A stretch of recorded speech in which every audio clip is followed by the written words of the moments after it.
পুজোর অনেক অনেক শুভেচ্ছা। গতকাল মনসা পুজোর ভিডিও তোমাদের শেয়ার করছি বন্ধুরা। আমার বড় মামার ঘরে এই যে প্রতি বছর মা মনসার পুজো হয়।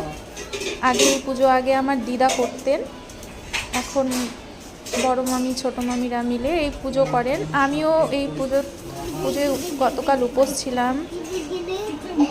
আমার মামার বাড়িতে এই মনসা পুজো কিন্তু খুব জাগ্রত।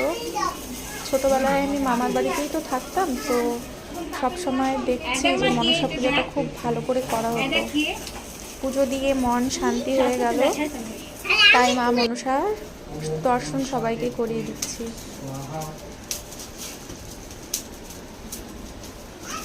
সবাই ভালো থেকো, সুস্থ থেকো, মা মনসা সবার মঙ্গল করুক।